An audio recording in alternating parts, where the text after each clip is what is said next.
Bien-aimés dans le Seigneur, bonjour, bonsoir, bon après-midi, dépendamment de là où vous nous suivez en ce jour, que Dieu vous bénisse. Welcome back encore sur notre programme 15 minutes avec Jésus-Christ. Eh bien, nous continuons avec cette pensée puissante et profonde. Psaume chapitre 90, verset 15. Réjouis-nous, alléluia. Réjouis-nous, ô Dieu, console nos cœurs proportionnellement à la manière dont nous avons été affligés. Bien aimé, nous avons exploré plusieurs pensées et j'ai une pensée puissante que le Saint-Esprit a déposée sur mon cœur ce soir. Ne monologue plus, mais dialogue avec Dieu et entre dans le repos. My God, stop de monologuer. Je vais lire quelque chose, écoutez-moi, dans Actes des Apôtres, chapitre 12, verset 1er au verset 6e. Je répète, c'est Actes des Apôtres, chapitre 12, verset 1 à 6. Vers le même temps, la Bible déclare, le roi Hérode se mit à maltraiter quelques membres de l'Église et il fait mourir par l'épée Jacques, frère de Jean. Et voyant que cela a été agréable aux Juifs, écoutez-moi, vous savez, le mal qu'on fait aux chrétiens, c'est pas toujours désagréable à tout le monde. Il y a des gens, je te dis déjà d'emblée, d'entrée de jeu, qui prennent plaisir à ta souffrance, à ton malheur, mais gloire au Seigneur Jésus, parce que tu as un ami qui peut compatir avec toi. Praise the Lord. La Bible déclare, après avoir saisi donc Pierre et l'avoir jeté en prison, il le mit sous la garde de 4 escouades, de 4 soldats chacune, avec l'intention de le faire comparaître devant le peuple après la Pâque. Verset 5e. Pierre était donc gardé dans la prison. Alors suivez bien, parce que je démarre à partir d'ici. Pierre était donc gardé dans la prison et l'Église ne cessait d'adresser pour lui des prières à Dieu. La nuit qui précéda le jour où Hérode allait le faire comparaître, Pierre lié de 2 chaînes, suivez bien et soulignez cela, Pierre lié de 2 chaînes dormait entre 2 soldats et des sentinelles devant la porte garder la prison. Bien aimé, je vais introduire ce concept puissant, le repos en Jésus-Christ.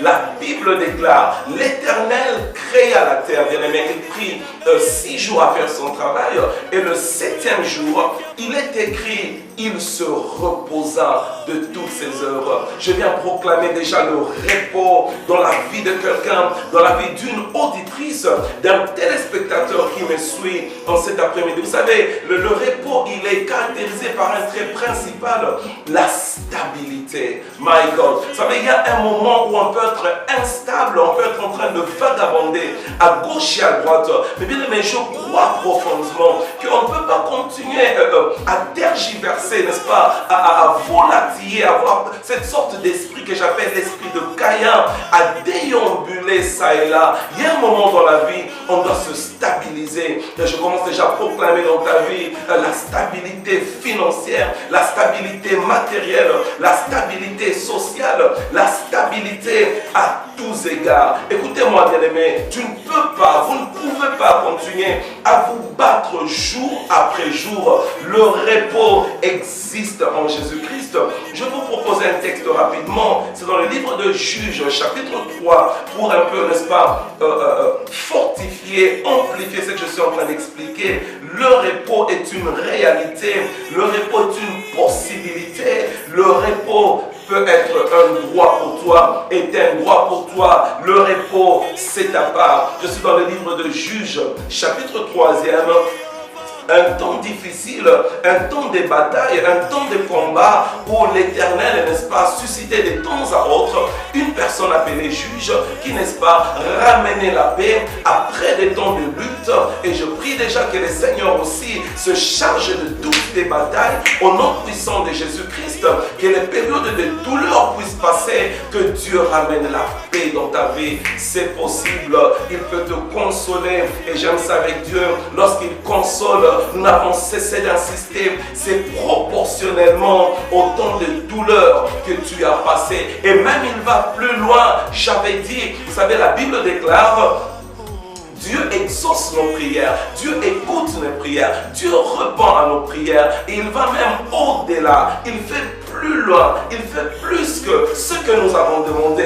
Il agit, dit Philippiens, au-delà de ce que nous demandons, au-delà de ce que nous pensons. Je suis dans Juge, je disais chapitre 3, verset 30-31. En ce jour-là, Moab fut humilié sous la main d'Israël et le pays fut en repos pendant 80 ans. Notez bien, 80 ans, 2 générations, on dirait. Donc c'est possible, bien aimé. Tu n'as plus de combat ni à gauche, ni à droite. On peut se battre à un moment, je suis d'accord. Mais écoutez, on peut se battre tout en étant dans le repos en Jésus-Christ. Je reviens dans Actes. Laissez-moi circonscrire rapidement. Je contextualise avant de parler du texte.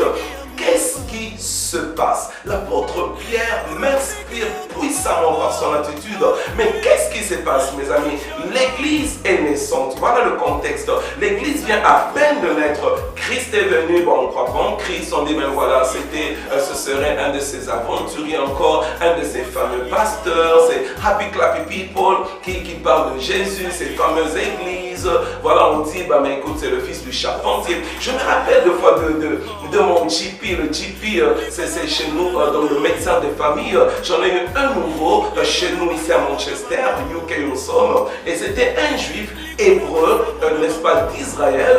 Et il me demandait, mais monsieur, qu'est-ce que vous faites comme profession? J'ai dit, je suis pasteur. Et le voilà en train de rire. Il me dit, mais écoute, Jean-Claude, tu ne sais pas de quoi tu parles. Ce Jésus, nous le connaissons, nous en Israël, ben, c'était qu'un fils de charpentier. Écoute, bien aimé, les Anglais diraient, I don't care too much. À propos de ce que les hommes disent à propos de mon Jésus. Et j'aime ce cantique, on me dit qu'il était blanc, il était noir, il serait rouge, il serait le fils de charpentier. Mais je sais quelque chose, Jésus-Christ, c'est la clé qui mène au repos. Bien aimé, je vais dire à quelqu'un encore ce soir, hors de Jésus, il n'y a pas de salut. La meilleure des décisions qu'un homme puisse prendre sur la terre, alors que vous me suivez, je voudrais insister, c'est accepter Jésus-Christ comme Seigneur et Sauveur personnel. Écoutez-moi, tout le reste, les counseling et consorts, c'est très bien. Se donner à l'alcoolisme, se donner à la drogue, se donner à ceci et cela, se remplir de pensées de suicide.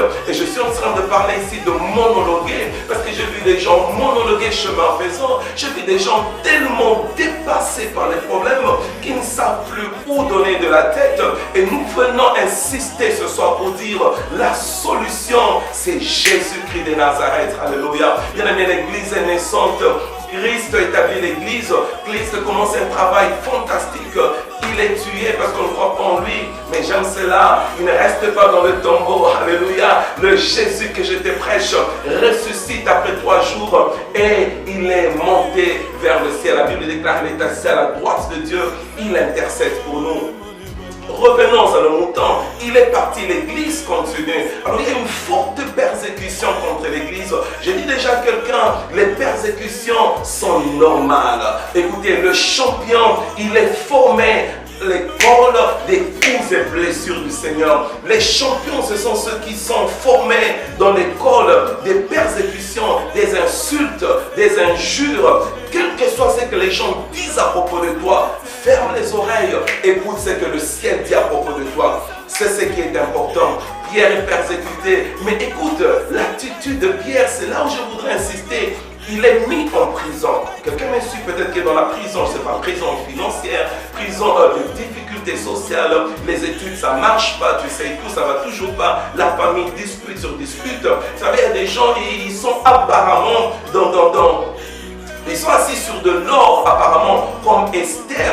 Bien aimée, elle était apparemment dans un palais royal, mais en réalité, elle était dans ce que j'appelle une prison dorée. La pauvre Esther n'avait pas droit à même voir son mari quand elle voulait. Elle pourrait le souhaiter, elle devait attendre un ordre. Il y a des gens, mes amis, qui sont dans des châteaux, mais des châteaux dorés, des châteaux en fait qui sont en réalité des prisons. My God, voici Pierre qui est en prison. Ça, j'aime son attitude. Écoute-moi, il est là encerclé par 4 escouades. Au total, 4 escouades de 4 soldats, donc 16 soldats. Et il est jeté bien au fond de la prison parce qu'on dit, toi pas s'échapper. Je vais dire à quelqu'un, personne ne peut te bloquer. Oh my God, personne ne peut te stopper. Même dans la prison, l'Éternel peut toujours agir.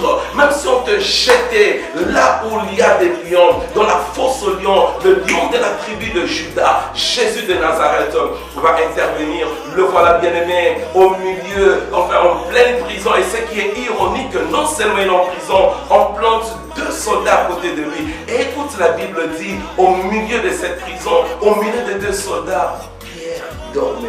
My God. Écoute, un signe de celui qui est dans le repos, il se repose, mais il dort, je voulais dire plutôt.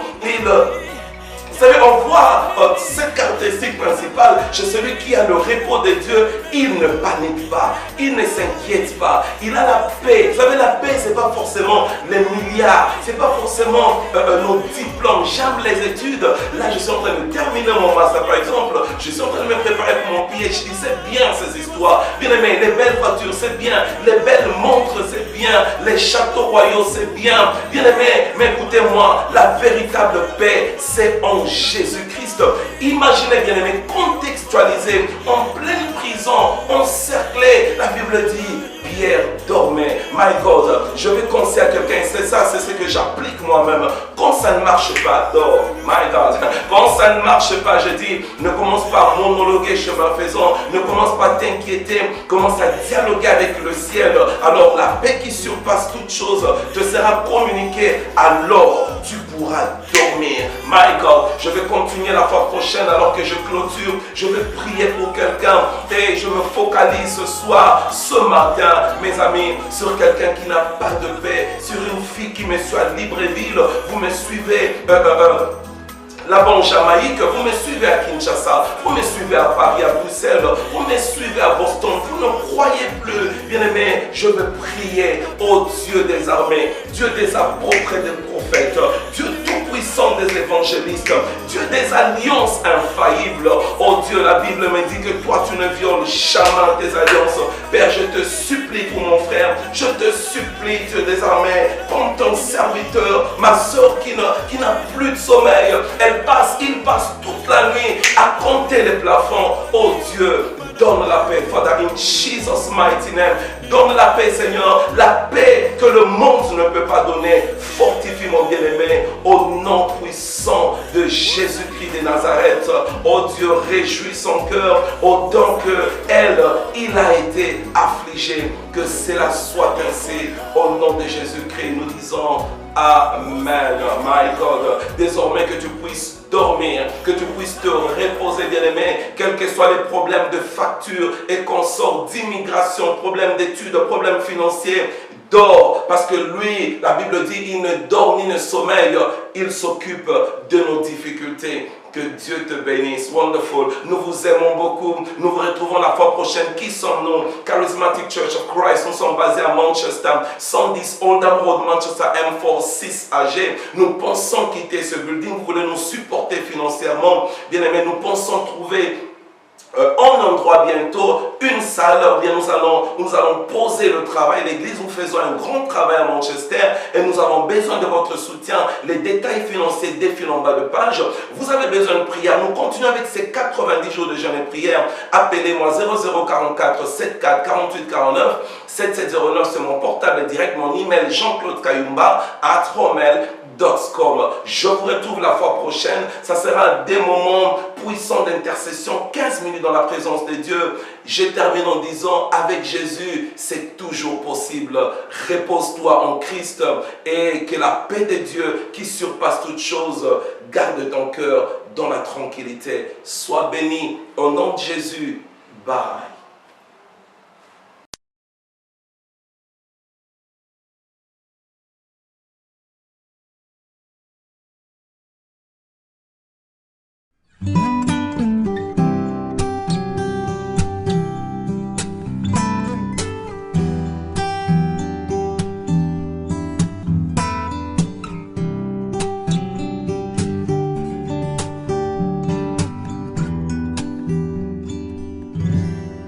How do you explain?